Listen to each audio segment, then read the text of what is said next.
ఘనపరచి నిన్ను స్తుతించి మేము పాడెదము దేవా కాచి కాపాడిన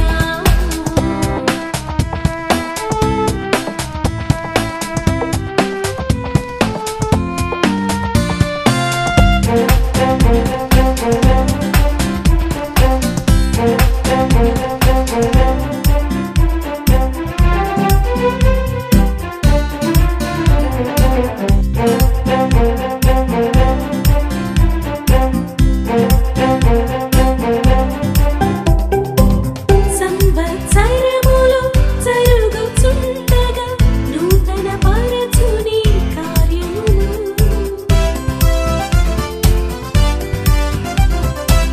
సంవత్సరములు జరుగుచుండగా నూతన పరచుని కార్యములు కరుణ చూపి కనపరచుని కార్యములు కరుణ చూపి కనపరచుని కార్యములు కాచి కాపాడిన క్రీస్తు యేసువా ఘనపరచి నిన్ను స్తుతించి మేము పాడెదము దేవా కాచి కాపాడిన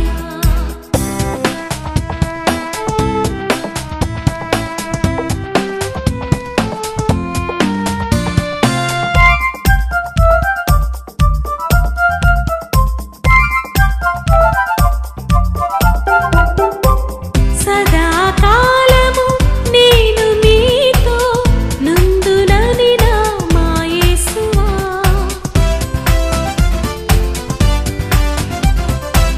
సదాకాలము నేను మీతో నుందునని నా మా యేసువా ఇహ పరమందు నీ కృప మాకు చాలును ఇహ పరమందు నీ కృప మాకు చాలును కాచి కాపాడిన క్రీస్తు యేసువా ఘనపరచి నిన్ను స్తుతించి మేము పాడెదము దేవా కాచి కాపాడిన ప్రైజ్ ద లార్డ్. దేవునికి స్తోత్రం. ఇది మన ధ్యానాంశం. ఎందుకు స్తోత్రం చెప్పాలి? మన జీవితంలో మన బ్రతుకులో దేవుడు చేసిన మేళ్లను బట్టి, మనకిచ్చిన విజయాన్ని బట్టి, ఆయుష్ను బట్టి, ఆరోగ్యాన్ని బట్టి, ఆయన సన్నిధిని బట్టి, ఆయన కృపను బట్టి మనమందరం కూడా స్తోత్రం చెల్లించాలి. ఆమేన్. 2 కొరింథీ పత్రిక 9వ అధ్యాయం 15వ వచనం. 2 Corinthians chapter 9 verse 15. చెప్ప శక్యము కాని ఆయన వరమును గూర్చి దేవునికి స్తోత్రం. వర్ణించలేని చెప్ప శక్యము గాని ఆ యొక్క వరమును బట్టి దేవునికి స్తోత్రం. కొరింథీయులకు రాసిన పత్రికలో పౌలు గారు దేవునికి స్తోత్రం అంటున్నాడు. కొరింథీ సంఘం వారు మొదటిగా దేవుని ఎడల ఆసక్తి కలిగిన వారు, ఆ ఆసక్తిని చూసి వేరే వాళ్ళు ప్రేరేపించబడుతున్నారు. కొరింథీ సంఘస్థులు ఉత్సాహంగా దేవుని పరిచర్య కొరకు ఇచ్చేవారు.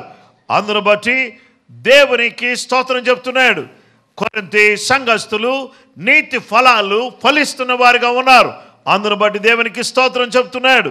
అలాగే కొరింథీ సంఘస్థులు దేవుని ఎడల కృతజ్ఞత కలిగినటువంటి వారిగా ఉన్నారు. అందును బట్టి దేవునికి స్తోత్రం చెప్తున్నాడు. ఈ కొరింథీ సంఘములో ఉన్నటువంటి వారు దేవుని ఎడల కృతజ్ఞత కలిగిన వారుగా ఉన్నారు. వీరు కృతజ్ఞతాస్తుతులు చెల్లించడం మూలంగా వాళ్ళు విస్తరిస్తున్నటువంటి వాళ్ళుగా మనకు కనబడుతున్నారు. మనం అందరం కూడా ఈరోజు మనం దేనికి స్తోత్రం చెప్పాలంటే వరమునకై స్తోత్రం. Praise the lord for the gift. దేవుడు ఇచ్చినటువంటి అమూల్యమైన, శ్రేష్టమైన, అద్భుతమైనటువంటి వరం ఏంటంటే రక్షణ వరం. దేవుడు తన కృప చేత మనల్ని రక్షించాడు అని ఎఫెసీ 2:8 మనకు కనబడుతుంది. మీరు విశ్వాసము ద్వారా కృపచేతనే రక్షింపబడి ఉన్నారు. ఇది మీ వలన కలిగినది కాదు, దేవుని వరమే. దేవుడు మనకందరికి కూడా ఇచ్చినటువంటి గిఫ్ట్ ఏంటంటే యేసుక్రీస్తు ప్రభువారు మనకి గిఫ్ట్గా వచ్చాడు. మనకు ఆ గిఫ్ట్గా వచ్చిన యేసుక్రీస్తు ప్రభువారు మనకి బహుమానం ఇచ్చారు. ఆ బహుమానమే రక్షణ. ఈ బహుమానం లక్షల రూపాయల కంటే, కోట్ల రూపాయల కంటే విలువైంది. ఈ రక్షణ దేవుడు మనకు ఉచితంగా ఇచ్చాడు. యేసు ప్రభువారు కృపగల దేవుడు మనందరికి కూడా ఏమిచ్చాడంటే ఉచితంగా రక్షణ ప్రసాదించాడు. ఇది మిన్నయింది, ఇది గొప్పది, చాలా విలువైంది. కొంతమంది రక్షణ పొందుకుని పరలోకానికి వెళ్ళిపోయారు. ప్రకటన గ్రంథం 7వ అధ్యాయం 10 నుంచి 12 వరకు, book of Revelation chapter 7 versus from 10 to 12. సింహాసనాసీనుడైన మా దేవునికిని గొర్రె పిల్లకును మా రక్షణకై స్తోత్రమని మహాశబ్దముతో ఎలుగెత్తి చెప్పరి. దేవదూతలందరూ సింహాసనము చుట్టూను, పెద్దల చుట్టూను, ఆ 4 జీవుల చుట్టూ నిలబడి ఉండి వారు సింహాసనం ఎదుట సాష్టాంగపడి ఆమేన్ అని యుగ యుగముల వరకు మా దేవునికి స్తోత్రమును, మహిమయు, జ్ఞానమును, కృతజ్ఞతాస్తుతియు, ఘనతయు, శక్తియు, బలమును కలుగును గాకని చెప్పుచు దేవునికి నమస్కారము చేసిరి. ఆమేన్. మా రక్షణకై స్తోత్రం. హల్లెలూయా. ఏమన్నారండి? మా రక్షణకై స్తోత్రం.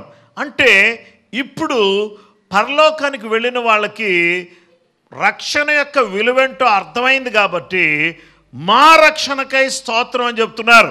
దేవుడు మనకు రక్షణ వరం ఇచ్చాడు. ఆ వరాన్ని పట్టుకొని మనం ఏం చేయాలి? దేవునిని ఆరాధించాలి, దేవుని స్తుతించాలి, దేవుని మహిమపరచాలి, దేవుని కొనియాడాలి.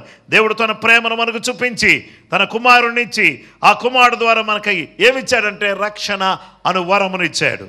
యేసుక్రీస్తు ప్రభువారు ఆయన సమరయ మార్గమున వెళ్ళవలసి వచ్చెను అని యోహాను సువార్త 4వ అధ్యాయంలో ఉంది. ఆ బావి దగ్గర యేసుక్రీస్తు ప్రభువారు ఎండవేళలో కూర్చున్నాడు. ఒక స్త్రీ అక్కడికి వచ్చింది.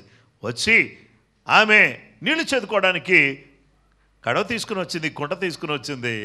ఆ కుండ తీసుకుని వచ్చినటువంటి ఆవిడ అక్కడికి రాగానే యేసుక్రీస్తు ప్రభువారు, అమ్మా నాకు దాహమునకు నీళ్ళు ఇమ్ము అని అన్నాడు. నేనెవరు తెలుసా? సమరయ స్త్రీని. నువ్వెవరు? యోధుడివి.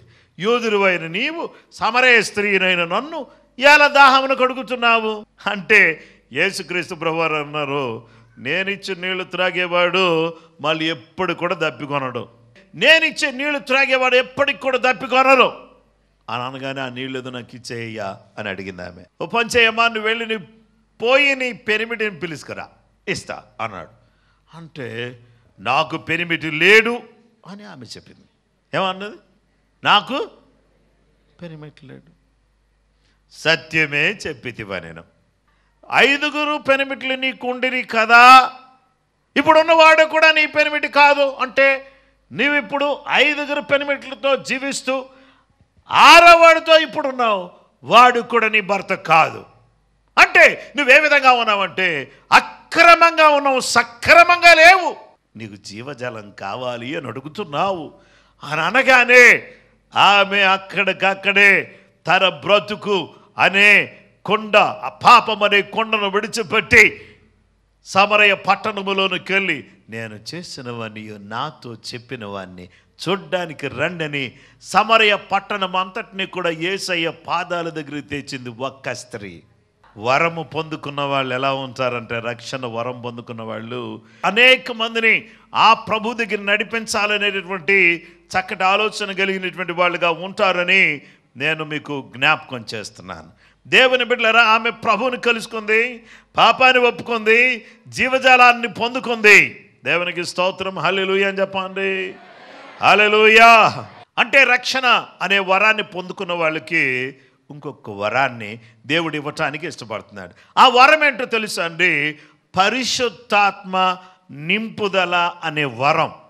ఆ వరాన్ని గురించి అపోస్తలుల కార్యాలు 2:38లో పేతురు గారు ప్రసంగం చేస్తూ అంటారు, మీరు మారు మనసు పొంది పాపక్షమాపణ నిమిత్తము ప్రతివాడు యేసుక్రీస్తు నామమున బాప్తిస్మం పొందుడి, అప్పుడు మీరు పరిశుద్ధాత్మను వరమును పొందుదురు. వరం, రక్షణ అనే వరాన్ని పొందిన వాళ్ళకి నెక్స్ట్ వరం ఏంటంటే పరిశుద్ధాత్మ అనే వరాన్ని దేవుడు మనకు దయచేస్తున్నాడు. ఆ వరం ద్వారా మనకు నిత్య జీవాన్ని ఇవ్వాలనేది ఆయన ఆలోచన. కాబట్టి ఆయన ఇచ్చిన వరాన్ని అలక్ష్యము చేయకూడదు. అందుకనే 1 తిమోతి 4:14 అంటున్నాడు. 1 తిమోతి చాప్టర్ 4:14 పెద్దల హస్త నిక్షేపణము చేయగా ప్రవచన మూలముగా నీకు అనుగ్రహింపబడిన నీలో ఉన్న వరమును నీవు అలక్ష్యము చేయకము. 1 కొరింథీ 12:4 కృపావరములు నానా విధములుగా ఉన్నవి కానీ ఆత్మ ఒక్కడే. ఆత్మ ఒక్కడే, వరాలు ఎన్నో.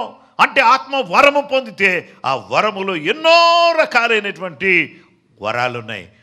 బుద్ధివాక్యం, జ్ఞానవాక్యం, విశ్వాసం, స్వస్థపరచు వరం, అద్భుతములు చేయ శక్తి, ప్రవచన వరం, ఆత్మల వివేచన, నానా విధమైన భాషలకు అర్థం చెప్పుట, ఇవన్నీ కూడా పరిశుద్ధాత్మ వరములో ఉన్నటువంటి అనేక కృపావరాలు. ఆమేన్. ఈ వరాల్లో ఏ వరం నీకున్నా ఈ వరాన్ని దేనికోసం ఉపయోగించాలంటే సంఘ క్షేమాభివృద్ధి కొరకు ఉపయోగించాలి. సొంత ప్రయోజనం కొరకు వరాలు ఉపయోగించకూడదు. ఈరోజు రక్షణ వరం, ఆత్మవరం, అలాగే ఆత్మవరములో ఎన్నో కృపా వరాలు. అదియుగాక దేవుడు సంఘానికి ప్రేమించి సంఘమునకు ఉపదేశ వరాన్ని ఇచ్చాడు. 119వ కీర్తన 56వ వచనములో నీ ఉపదేశమును అనుసరించి నడుచుకునుచున్నాను, ఇదే నాకు వరముగా దయచేయబడి ఉన్నది. అంటే దేవుని ఉపదేశం మనకు వరముగా దయచేయబడి ఉంది. సంఘానికి దేవుడు 5 విధాలైన పరిచర్యలు ఇచ్చాడు. 1 అపోస్తలులు, 2వది ప్రవక్తలు, 3వది సువార్తికులు, 4వది కాపర్లు, 5వది ఉపదేశకులు. ఈ 5-fold మినిస్ట్రీని, ఈ 5 విధాలైనటువంటి పరిచర్యను దేవుడు సంఘానికి ఇచ్చాడు.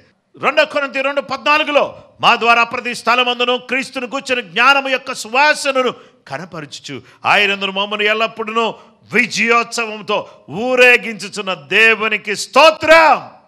ఎక్కడికి వెళ్ళినా విజయం విజయం విజయం, గొప్ప విజయాన్ని ఇచ్చి ఊరేగిస్తున్నారు. ఆయన ఊరేగకుండా మనల్ని ఊరేగిస్తాడేంటి? విచిత్రం ఏంటంటే ఆయన ఊరేగాలి, లెక్క ప్రకారం ఆయన మనం ఊరేగించాలి. ఆయన ఏమన్నాడంటే లేదు, నన్ను మీరు ఊరేగించడం కాదు, మిమ్మల్ని నేను ఊరేగిస్తా. ప్రైజ్ ది లార్డ్, హల్లెలూయా. వాటము లేని వాళ్ళగా మీ తల పైకెత్తేటట్టుగా దేవుడు చేయటానికి ఆయన ఇష్టపడుతున్నాడు. ఆమేన్. గెలిచిన వాళ్ళగా చేసి, జయించిన వాళ్ళగా చేసి దేవుడు మిమ్మల్ని ఊరేగించుచు ఉండేటటువంటి దేవుడుగా ఆయన ఉన్నాడు. అందును బట్టి దేవునికి స్తోత్రం కలుగునుగాక. హల్లెలూయా. సమతుల్యమైన బోధ అంటే బ్యాలెన్స్డ్ డాక్ట్రిన్, బ్యాలెన్స్డ్ టీచింగ్. కొంతమంది ఏమంటారంటే, so always they speak about prosperity. Some people they speak about healings. Some people they speak about the gifts of the Holy Spirit. ఆశీర్వాదం ఆశీర్వాదం ఆశీర్వాదం, ఎప్పుడు మాట్లాడినా ఆశీర్వాదమే మాట్లాడతారు. కొంతమంది స్వస్థతలు మాట్లాడితే స్వస్థతే మాట్లాడతారు, ఇంకేం మాట్లాడరు. పెళ్లిలో స్వస్థతే, ఎక్కడైనా స్వస్థతే. అది ఒక్కటే తెలుసు వాళ్ళకి, ఆ సబ్జెక్ట్ తెలుసు. ఈరోజు మరొక మాట మనం జ్ఞాపకం చేసుకుందాం. వారసత్వమునకై స్తోత్రం. Praise the lord for the inheritance. వారసత్వం మనకు ఎలా దక్కింది? మన తల్లిదండ్రులకు మనం ఎలా వారసులమయ్యామంటే మన వారికి పుట్టడాన్ని బట్టి. ఇప్పుడు మనం దేవునికి ఏ విధంగా వారసులమయ్యామంటే ఆయనను అంగీకరించడాన్ని బట్టి, లేక తిరిగి జన్మించడాన్ని బట్టి మనము వారసులమయ్యాం. యోహాను 1:12 జాన్ చాప్టర్ 1:12 తను ఎందరు అంగీకరించునో వారికి అందరికీ, అనగా తన నామమునందు విశ్వాసం ఉంచిన వారికి దేవుని పిల్లలగుటకు ఆయన అధికారం అనుగ్రహించెను.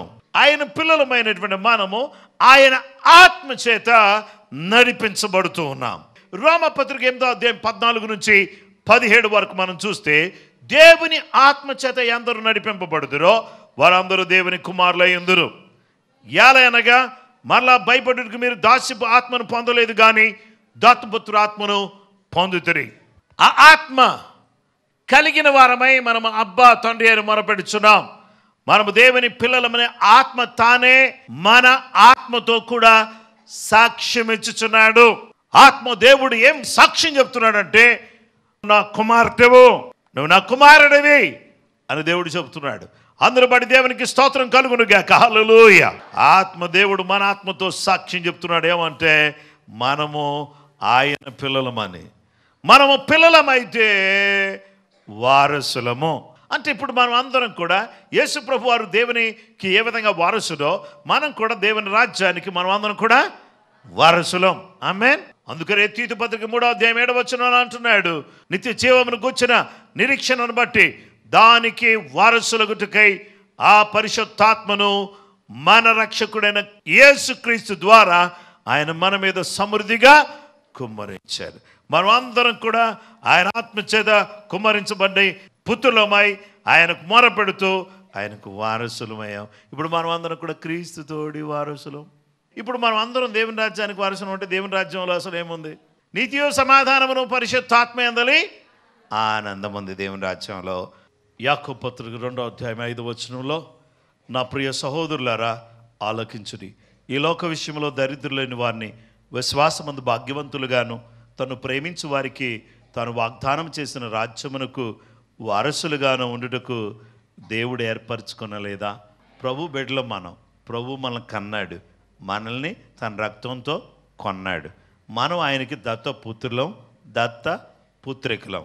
కాబట్టి ఇప్పుడు మన పౌరత్వం ఎక్కడుంది? మన పౌరస్థితి పరలోకమందు ఉన్నది. అక్కడ నుండి ప్రభు అయిన క్రీస్తు అను రక్షకుని నిమిత్తం కనిపెట్టుచున్నాం. ఈ పరలోక పౌరత్వాన్ని కలిగి ఎంత గొప్ప కృప, వారసత్వాన్ని దేవుడిచ్చాడు. ఎలాంటి వారసత్వాన్ని ఇచ్చాడు? ఆయన కుమారులుగా ఉండడాన్ని బట్టి ఆయన రాజ్యానికి వారసత్వాన్ని కలుగు చేశాడు. ఈ వారసత్వాన్ని కలుగు చేయడానికి నిన్ను నన్ను చీకట్లో నుంచి బయటికి తీసుకుని వచ్చాడు. ఆశ్చర్యకరమైన తన వెలుగులోనికి మనల్ని పిలిచాడు. అందుకనే దేవుడు మనల్ని ఏర్పరచబడిన వంశమును, రాజులైన యాజక సమూహమును, పరిశుద్ధ జనమును, దేవుని సొత్తైన ప్రజలునాగా దేవుడు మనల్ని చేశారు. ఒకప్పుడు ప్రజగా ఉండక దేవుని ప్రజ అయితురి, ఒకప్పుడు కనికరింపబడక ఇప్పుడు కనికరింపబడిన వారైతురి. Amen. Praise the lord. Hallelujah. మార్మోన్స్ పొంది పాపక్షమాపణ నిమిత్తం బాప్తిస్మం పొంది యేసుక్రీస్తు ప్రభువాన్ని రక్షకుడిగా కలిగి రక్షకుడిగా అంగీకరించారు. వారందరూ కూడా వారసులు. ఈ వారసులందరూ కూడా వాగ్దానాలు ఇవ్వాలనుకుంటున్నాడు. Praise the lord for the promises. దేవుడు మన కొరకు ఇవ్వబోయేటటువంటి వాగ్దానాల కొరకు దేవునికి స్తోత్రం. మొదటి రాజుల గ్రంథం 8వ అధ్యాయం 56వ వచనం, ఎట్లనగా తాను చేసిన వాగ్దానం అంతటిని బట్టి ఇశ్రాయేలీయులకు తన జనులకు నెమ్మది దయచేసిన యెహోవాకు స్తోత్రము కలిగియుండును గాక. తన దాసురైన మోషే ద్వారా ఆయన చేసిన శుభ వాగ్దానములలో ఒక మాట అయినను తప్పిపోయినది కాదు. అంటే దేవుడు ఏం చేశాడంటే శుభ వాగ్దానాలు చేశాడు. దేవుడు మనకు వాగ్దానం చేశాడు, ప్రజలకు నెమ్మది కలుగు చేశాడు. అందును బట్టి దేవునికి స్తోత్రం కలగాలి అని కోరుతున్నాను. He is willing to give us good promises. So we have to take a good promise. Amen. Good promise from God. ఈ మంచి వాగ్దానాలు, ఈ శుభ వాగ్దానాలు ఒక్కడైనా తప్పిపోలేదు, అన్ని నెరవేరినాయి. మొదటిగా ఆయన ఆత్మను గుర్చిన వాగ్దానాన్ని తన బిడ్డలమైనటువంటి మనకిచ్చాడు. ఆ వాగ్దానం కొరకు యెరూషలేములో మేడగదిలో 10 దినాలు వాళ్ళు వేచి ఉన్నారు. స్తోత్రం స్తోత్రం స్తోత్రం స్తోత్రం స్తోత్రం స్తోత్రం అని ఎదురు చూస్తూ ఉన్నారు. ఎదురు చూస్తూ ఉంటే వాగ్దానం చేయబడిన బలమైన పరిశుద్ధాత్మ శక్తి వారి మీద దిగి వచ్చాడు. ఆమేన్. హల్లెలూయా. గలతీ పత్రిక 3వ అధ్యాయం 13వ వచనం, ఆత్మను గుర్చిన వాగ్దానము విశ్వాసము వలన మనకు లభించినట్లు అబ్రహాము పొందిన ఆశీర్వచనము క్రీస్తు యేసు ద్వారా అన్య జనులకు కలుగుటకై క్రీస్తు మన కొరకు శాపమై మనల్ని ధర్మశాస్త్రం యొక్క శాపము నుండి విమోచించెను. క్రీస్తు యేసు ద్వారా ఆ ఆత్మను గుర్చిన వాగ్దానం అన్య జనులమైన మనకు దేవుడిచ్చే ఆ ఆత్మతో, ఆ శక్తితో, ఆ ప్రభావముతో మన నింపుతున్నాడు. అందరి బట్టి దేవునికి స్తోత్రం కలుగును గాక. అమూల్యమైనటువంటి వాగ్దానములకై మనం స్తోత్రం చెల్లించాలి. అత్యధికములైన వాగ్దానముల కొరకై దేవునికి స్తోత్రం చెల్లించాలి. మనకిచ్చిన వాగ్దానాలు అమూల్యమైన వాగ్దానాలు. వరమును పొందిన వారికి వారసులుగా చేసి, వరమునిచ్చి వారసులుగా చేసి, వారసత్వాన్ని పొందినటువంటి వారికి బాబు ఇదిగో చూడు నేనున్నాను, నువ్వు భయపడాల్సిన అవసరం లేదు, నానా చూడు నా వైపు నేనున్నా అని చెప్పి దేవుడు వాగ్దానాలు ఇస్తున్నాడు. 2 పేతురు 1:4 2 Peter chapter 1 verse 4, ఆ మహిమ గుణాతిశయములను బట్టి ఆయన మనకు అమూల్యములను అత్యధికములైన వాగ్దానములను అనుగ్రహించినాడు. దురాశను అనుసరించుట వలన లోకమందున్న భ్రష్టత్వమును ఈ వాగ్దాన మూలముగా మీరు తప్పించుకుని, దురాశను అనుసరించు వలన లోకానికి భ్రష్టత్వం వచ్చింది. ఆ భ్రష్టత్వము అనేటటువంటి దాన్ని ఈ వాగ్దాన మూలముగా భ్రష్టత్వాన్ని తప్పించుకుంటున్నాం. తప్పించుకుని దేవ స్వభావమునందు పాలివారమగునట్లు వాటిని అనుగ్రహించను. మనమందరం కూడా దేవ స్వభావమునందు పాలివారం అవ్వడానికి దేవుడు మనకు ఈ చక్కటి వాగ్దానాలు దేవుడు మనకు దయచేశాడు. హల్లెలూయా.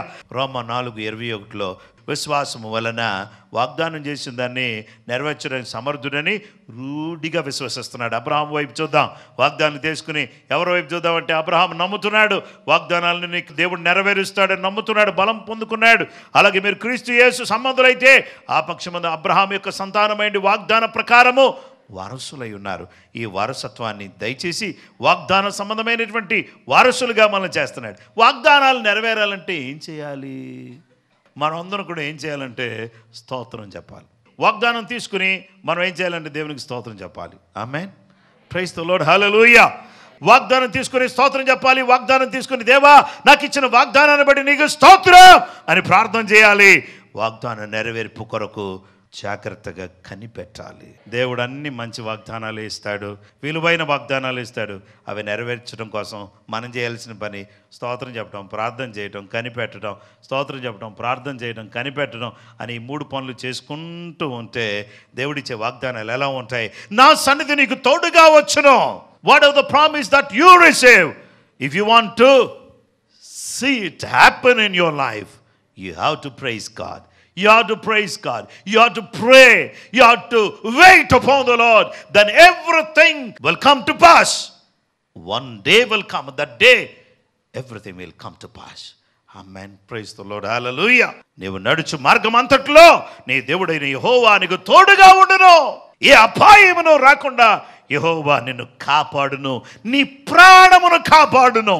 నీ ప్రక్కన 1000 మంది పడినను, నీ కుడి ప్రక్కన 10,000 మంది కూలినను అపాయముని ఎందుకు రాదు. నీకు అపాయమేమి రాదు. ఏ తెగులు నీ గుడారము సమీపించదు. నీవు జలములలో బడి దాటునప్పుడు నేను నీకు తోడయ్యుదును. నదులలో బడి వెళ్ళినప్పుడు అవి నీ మీద పొర్లి పారవు. నీవు అగ్ని మధ్యను నడుచున్నప్పుడు కాలిపోవు. జ్వాలలు నిన్ను కాల్చజాలవు. భయపడకమో, నేను నీకు తోడై ఉన్నాను. యెహోవా మిమ్మును మీ పిల్లలను వృద్ధి పొందించును. యెహోవా కన్నులు సంవత్సరాది మొదలుకొని సంవత్సరాంతము వరకు ఎల్లప్పుడూ దాని మీద ఉండును. యెహోవా నీకు తన సన్నిధి కాంతి ప్రకాశింపజేసి నిన్ను కరుణించును గాక. వరమును బట్టి వారసత్వం, వారసత్వమును బట్టి వాగ్దానం, ఈ వాగ్దానమును బట్టి దేవునికి మనమందరం కూడా స్తోత్రం చెప్తూ ప్రార్థన చేయుదుము గాక. ఈ వాగ్దానాలు పొందడానికి స్తుతించి ప్రార్థించి కనిపెట్టి వాగ్దానాలు మన జీవితంలో నెరవేర్చిన బట్టు కొరకు ప్రార్థన చేయుదుము గాక.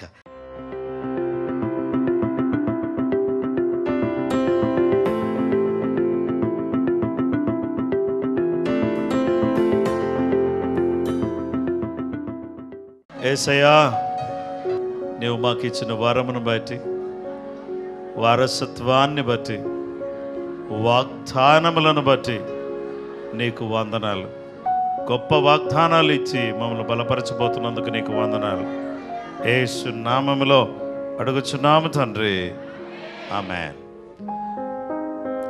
మా చిరునామా దైవజనులు జాషువా గుమ్మళ్ళ గారు, Peniel gospel church, plot number 22, హిమగిరి నగర్, గంధంగూడ, హైదరాబాద్.